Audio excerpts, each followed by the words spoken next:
In this video, we're going to be looking at how to find the earliest start time and latest start time of activities within an activity network. So in front of us, we can see we've got an activity network here with 8 activities. A, B, C, D, E, F, G, and H are the activities, and they're shown together with how long they'll take. So to start off with, we're going to put a box associated with every activity. And it's going to have 2 parts in it, and we'll come to what those 2 parts are shortly. We're also going to put a box at the finish. Now, to start off with, we're going to do something called forward scanning, which means going through the activity network and working out the earliest that any activity can start. So firstly, if we imagine we start at 0, then activity A can also start at 0. It can start at the start. So 0 weeks into the project, A can start. B can also start at 0. We need to look to see if A starts at 0, the earliest it could finish would be at time 3, because 3 weeks is how long it takes. And therefore C, the earliest C can start is 3 weeks in. Looking at D down here, B finishes at earliest would be 8 weeks. And so D can start at the 8-week mark. Now let's have a look at F and E. Well, C takes 5 weeks to finish, so 3 plus 5 is 8. Which means that E and F can both start at 8 at the earliest.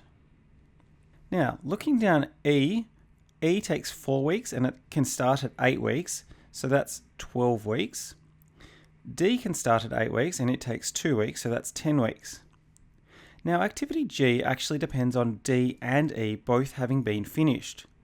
So, G would actually not be able to start until 12 weeks have passed because it needs E to have finished as well.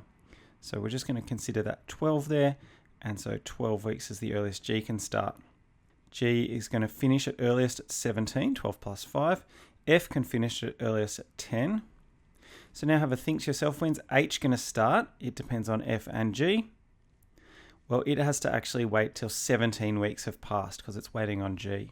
So 17 is the earliest start time for H. And then if H takes 3 weeks, that means it can finish at 20 weeks. So the overall project, the earliest the project can finish is 20 weeks. Now we're going to go and do something called backward scanning, which is what we do to find the latest start time. You might think to yourself, well, surely we can just start as late as possible.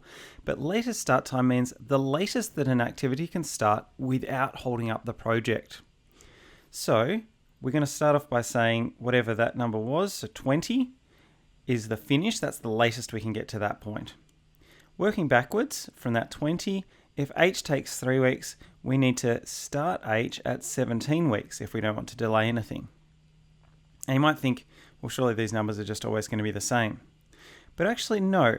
If F was some activity that we potentially wanted to delay for whatever reason, we could get away with it because we just need to be ready at this point at 17. And so F 17 minus 2 is 15. If F started at 15, then 15 plus 2 gets us to 17. We're not going to hold anyone up. Okay, so F can actually start as late as 15 weeks into the project. G, on the other hand, 17 minus 5 is 12. So G actually can't really be delayed at all without holding up the project. Now again, working backwards here, let's have a look. We've got G, so we need to be at this point at 12 weeks. So E, 12 minus 4 is 8. D, on the other hand, there is a delay. So think to yourself, what could D start at and not hold up the project? The answer is D could actually start at the 10-week mark. 12 minus 2 is 10. And working backwards here, B, 10 minus 8 is 2. Okay, so each time we're looking at the latest start time and subtracting the duration. Now, I've paused here and not done the E and F because we need to think about this for a little bit. We've got 15 coming from the F as the latest start time, and 8 is the latest start time to get to the E. So in fact, if we don't want to hold things up, we need to get to this point by 8. And 8 minus 5 is 3. So C actually can't be delayed at all. Okay, it's not going to hold up F, but the problem is E could get held up there.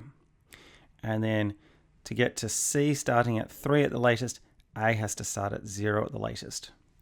So now we've found the earliest start times and latest start times for each of these activities. In fact, we can also use this to find the critical path. The critical path is going to consist of activities that cannot be delayed. So A cannot be delayed because the earliest start time and latest start time are the same. C also can't be delayed because the earliest and latest start time are the same. E also. G also, and H also. They have the same earliest start time and latest start time. So this actually tells us the critical path is A, C, E, G, H, and the minimum completion time for the project is 20 weeks.